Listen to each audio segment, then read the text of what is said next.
আসসালামু আলাইকুম প্রিয় বন্ধুরা, সবাই কেমন আছেন? আজকে আবারও আমরা ভিডিও নিয়ে আসলাম। আমাদের একটা জিনিস দেখাইতাম, আমাদের এক ভাই বাংলাদেশ সাইরা ইরান সাইরা বাংলাদেশ যাইবা কি তাই তাদের কাছ থেকে আমরা কিছু জবানবন্দি লইতাম। ওই যে দেখতেছো আমরা গ্রামের একজন ভাই যাইতা কি বাংলাদেশও তাই নিয়ে ওই যে যেটা গাড়ি উঁচা আছে সবকিছু তাই নিয়ে রেডি গেছি আজকে কালকে হাসো শিওর কালকে শিওর তাই সকালে যাইবা কি এটা বন্দুকের গুলি মিস হইব তাই এটা মিস হইতো না, বুঝছো নি? এখন কথা হইতেছে বাংলাদেশের এমবিসির কাছে মিনতি অনুরোধ, একবার খাতরিয়া অনুরোধ করতেছি তাই নিয়ে কোনোভাবে প্রসেসিং হইতে চাই ভিসা হইতো না। মানে একবার না দুইবার না বারবার কইছুন তাই না এটা না বারবার আইন, কিন্তু তাই নিয়ে বারবার ফেলি যায় এমবিসি তাই না। তো আমার সাথে তো জিন্দিগি থামা বলেছেন একবার আই, এখন তাই বারবার যাই। এখন আমরা তাই আগামী খাইল যাইতা কি সকলে দোয়া করতা বাংলাদেশে যাইতা, আর এইভাবে যেমনি আমরাও যাইতে পারি আমরার জন্য দোয়া করতা। তখন একটা মানুষ যদি হঠাৎ করে যায় অনেক বছর থাকার পরে বিদেশ কাটাইয়া বাংলাদেশে যায়, তাইলে তার মনের মধ্যে কিরম আনন্দ যে সৃষ্টি হয়। প্রায় ধরো এক সপ্তাহ আগে কিংবা এক মাস আগ থেকে তার মনের মাঝে অনেক কিছু উঠে, অনেক কিছু পরিকল্পনা জাগে, সে যাইব। ওই যে দেখো আমরা ভাই তাই এগুলা সবকিছু লইয়া রেডি। এটার মধ্যে সম্ভবত টাকা আছে না, সম্ভবত মনে হয়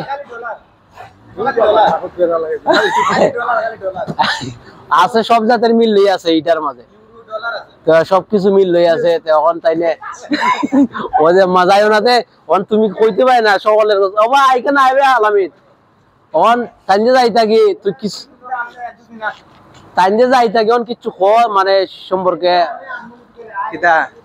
সালাম ভাই কিছু কইতে, এরপরে তুইও কিছু তাইলে যাইবা কি সম্পর্কে। আচ্ছা তুমি হাসা হরাও ভাই একবার কি তাই ভাই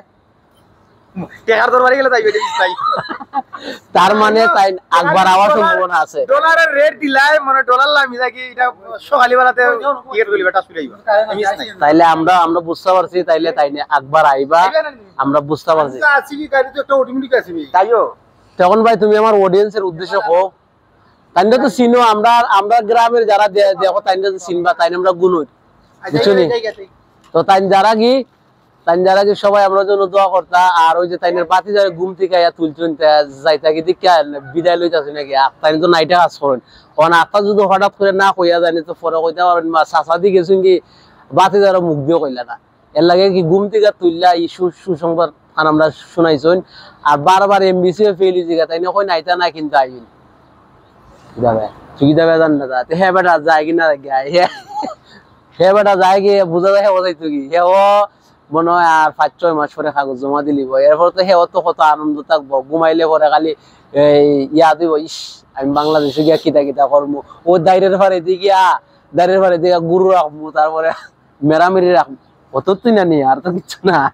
আশ রাখবো, হে খালি ওটা পরিকল্পনা করে বাংলাদেশে গেলে পরে হে আশ রাখতো, তারপরে একটা গরুর ফার্ম দিত, মুরগের ফার্ম দিত, আর জীবনে যেমনি বিদেশ আয় না। তো মানুষ তো এগুলো তুই মানে চেষ্টা করে বিদেশে একবারে মানে তাইকিয়া কিছু টাকা পয়সা জমায়া যাইতো, তারপরে একটা নিজের বাংলাদেশে যেমনি চলাফেরা করে খাইতে পারে। আমি মনে করি যদি এরকম একটা পরিকল্পনা থাকে সবচেয়ে বেশি বেটার হয় বিদেশ নাই। তুমি কোনটা হো বন্ধু? ওটাই না নি হ্যাঁ, এটুই কয়। তো সবাই ভালো থাকবা, সুস্থ থাকবা, আল্লাহ হাফেজ।